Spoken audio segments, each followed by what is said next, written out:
السلام علیکم پیارے پاکستانیوں، میں تمہارا چودھری محمد ارشاد میں اور میں آج آپ کو بتانے جا رہا ہوں پاکستان کی عدلیہ اور ہم عوام کے ساتھ کیسا مذاق۔ تو دنیا میں میرے پیارے پاکستانیوں تقریباً پوری دنیا میں کم و بیش 240 ممالک ہیں۔ 240 ممالک میں کچھ ممالک ایسے ہیں کہ جنہوں نے ترقی کی، آسمان کی بلندیوں کو چھو لیا، اور اس کی ایک وجہ ہے۔ اس کی وجہ یہ ہے کہ ان لوگوں نے، جیسے اپنا مغربی دنیا ہو گئی، سنٹرل ایشیا چند ایک ممالک ہو گئے، اور کچھ عرب ممالک، ان لوگوں نے ترقی کیوں کی ہے؟ وہ لوگ اتنی ترقی کیسے کر گئے؟ اس کی ایک وجہ ہے۔ وجہ یہ ہے پیارے پاکستانیوں، ان لوگوں نے آقا دو جہاں صلی اللہ علیہ وآلہ وسلم کے بنائے ہوئے طریقے جو نبی پاک صلی اللہ علیہ وسلم نے اپنے دور میں لاگو کیے تھے، ان لوگوں نے ان پہ عمل پیرا ہو کے وہاں پہ اپنے ممالک میں یا اپنی دنیا میں وہ رولز اپنا لیے، چاہے ان کے مذاہب جو بھی ہوں، کوئی یہودی ہو، کوئی عیسائی ہو، غرض یہ ہے کہ ان کا کسی مسالک سے کوئی تعلق ہو۔ وجہ کیا تھی؟ وجہ تھی عدل۔ وہاں پہ ہمیشہ انصاف کی بالادستی کے لیے بات ہوتی ہے، اور اگر کوئی ان ممالک میں دنیا کا پریزیڈنٹ، ان کا پرائم منسٹر، ان کا طاقتور ترین بزنس مین، ان کا ایک چھاپڑی والا، ان کا ایک غریب آدمی، کوئی بھی وہاں پہ جرم کر دیتا ہے تو اس کے لیے وہی سزا ہے جو وہاں کے صدر کے لیے ہے۔ اور ایسی وہاں پہ سینکڑوں مثالیں ہیں جو وہاں پہ ان لوگوں کو عبرت کا نشان بنایا گیا۔ اور مثال کے طور پہ میں آپ کو بتا دیتا ہوں، جیسے چائنا میں کرپشن ختم کیسے ہوئی، آج آپ کو بتاتا ہوں۔ چائنا میں کرپشن ایسے ختم ہوئی کہ وہاں پہ ایسے حالات ہو گئے تھے کہ چائنا میں ہر طرف کرپشن کا بول بالا تھا۔ تو وہاں کے چند دانشور لوگوں نے یہ ڈیسیژن لیا کہ جب تک ہمارے ملک سے کرپشن اور یہ منشیات، یہ دو چیزیں ختم نہیں ہوں گی، ہمارا ملک ترقی نہیں کرے گا۔ منشیات والوں کا تو حشر آپ نے دیکھا ہوگا، شنگھائی پل پہ آج بھی ان کی لاشیں ٹکی ہوئی ہیں، جن لوگوں کو انہوں نے عبرت کا نشان بنایا۔ آج وہاں پہ عدل، دوسری بات رہی عدل۔ تیسری بات یہ کہ وہاں پہ دنیا کے کسی ملک میں آپ چلے جاؤ، ان کا چیف آف آرمی اسٹاف کبھی بھی اپنے جب ریٹائرمنٹ ہو جاتی ہے تو وہ کسی دوسرے ملک میں جا کے رہائش اختیار نہیں کرتا۔ اور ہمارے ہاں ابھی کل پرسوں یہ نیب کے ساتھ جو کیا ہے، یا تو مریم نواز، شہباز شریف، الغرض یہ آل شریف جتنے کرپٹ تھے، جو ان کے اوپر ایک ایلیگیشن ثابت ہو چکے ہیں، ڈکلیئرڈ ہیں، جو جن کے پاناما لیکس میں، وکی لیکس میں نام آئے، دنیا نے ان کی تصدیق کی کہ یہ چور ہیں، اور ہماری آرمی نے بھی تصدیق کی یہ چور ہیں۔ اور وہاں پہ ہوا کیا؟ پھر ان لوگوں کو ایک سازش کے تحت، جسے رجیم چینج کہتے ہیں، امریکن نے کرایا، باقی کرنے والے لوگ تو پاکستان میں ٹکے ٹکے کے لوگ بکتے ہیں۔ وہاں پہ جب کروڑوں اربوں روپے ملیں گے، انہی لوگوں کو لا کے بٹھا دیا گیا، جو آپ کے سامنے اب ہے 70% کابینہ۔ 70% کابینہ اس وقت ہماری ضمانت پہ، اور ملک کا نظام چل رہا ہے۔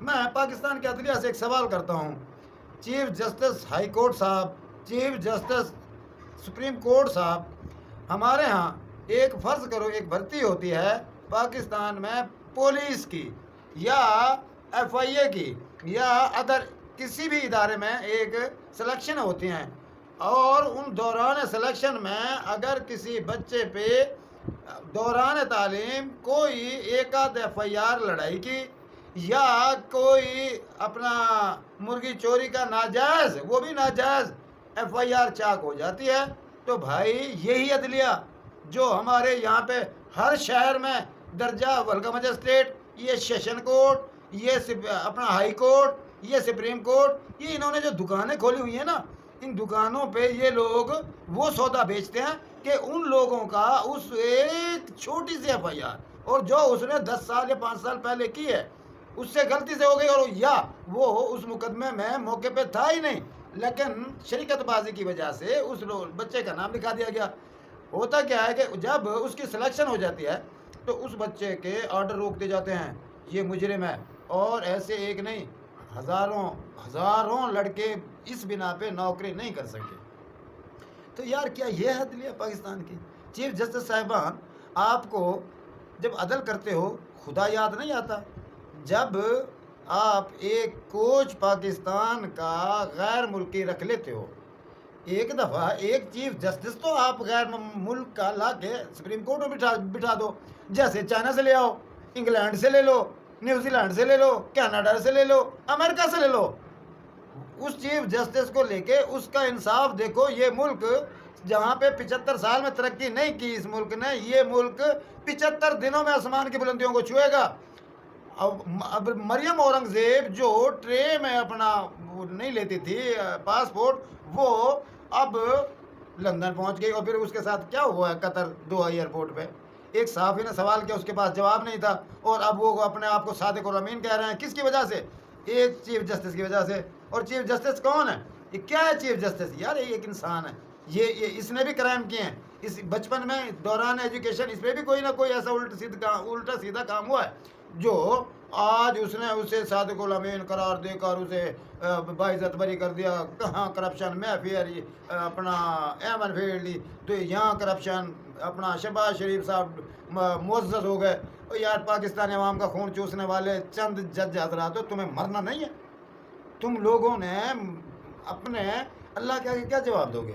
تمہاری وجہ سے 22 کروڑ عوام آپ کو ایک سپریم ادارہ سمجھتی ہے. اور سپریم کا مطلب سمجھتے ہو؟ آپ سپریم کا مطلب سمجھتے ہو تو کم از کم اس ادارے کا، اس سپریم لفظ کا کم از کم خیال کرو یار. تم لوگوں نے تو ایسی کوئی ملک میں لاز بنا رکھے ہیں جو آئے دن تو ٹوٹتے ہیں، آئے دن بنائے جاتے ہیں. تو اس کے لیے آپ لوگوں کو سوچنا پڑے گا پاکستانی، اور اٹھنا پڑے گا. یہ لوگ ایسے نہیں، مرات ایک ایم این اے، ایک منسٹر، ایک وقت کا ایم پی اے یار ایک ٹول پلازا نہیں دے سکتا. اور ٹول پلازا پتہ کون لوگ دے رہے ہیں؟ ٹول پلازا دے رہے ہیں آپ اور میرے جیسے لوگ. جو ٹول پلازے کی کیا پاور ہے؟ کتنی ہے؟ 100، 200، 300، 500، 400. جب یہ 5 کروڑ کی گاڑیوں میں گزرتے ہیں اور 100-200 روپے کا ٹول پلازا تک ان لوگوں کے لیے معاف ہے. لعنت ہے چیف جسٹس آف پاکستان آپ پر، لعنت ہے اپنا اس گورنمنٹ پر، لعنت ہے ان لوگوں پر جنہوں نے یہ آئین بنائے، لعنت ہے ان لوگوں پر جو ان پہ عمل پیرا ہیں. اور باقی رہے چیف آف آرمی اسٹاف، یہ جو کتے آپ پہ بھونکتے تھے، یہی شہباز شریف آپ پہ نام لے کے بھونکا، دانیال عزیز نام لے کے بھونکا. کل اپنا کیپٹن صفدر، وہ چیف جسٹس صاحب آپ پہ بھونک رہا تھا جب اس کی مسز چلی گئی ہے جو اسے یہاں چھوڑ کے گئی ہے، جبکہ وہ اسے شوہری تسلیم نہیں کرتی. اور اس کے جانے کے بعد معزز عدلیہ مریم کے ساتھ وہاں پہ لندن میں ہو کیا رہا ہے پتہ ہے آپ کو؟ اس کا وہاں پہ ایسا استقبال کیا گیا ہے کہ میرے پیارے پاکستانی جب وہاں پہ اکٹھے ہوئے ہیں نا، ان لوگوں نے ان کا جنازہ نکال دیا ہے، اس کی عزت کا جنازہ نکال دیا، حتیٰ کہ انہیں پولیس بلانی پڑی ہے. تو یار کم از کم آپ لوگ یہ سپریمیسی کی کچھ قدر کرو. چیف جسٹس صاحبان، میری آپ سے التجا ہے، ایسا نہ ہو کہ پورے پاکستان والوں کا بالکل ہی لاوا پک جائے، اور پک چکا ہے، اور جس میں نہ ہی یہ پارلیمنٹ بچے گا، نہ ہی یہ سپریم کورٹ بچے گا، نہ ہی کچھ بچے گا اس ملک میں. بہالے جائیں گے. غریب آدمی کا حال دیکھا ہے آپ نے. باقی اپنے میرے پاکستان پیارے پاکستانیوں، انشاءاللہ جو باتیں رہ گئی ہیں وہ میں اگلے بھی علاقے میں کرتا ہوں. آپ کی بڑی مہربانی. چودھری محمد ارشاد میو. پاکستان زندہ باد، پاک آرمی زندہ باد. باقی اب یہ دوسرے جو ادارے ہیں ان کے لیے زندہ باد نہیں کہا جا سکتا. Thank you.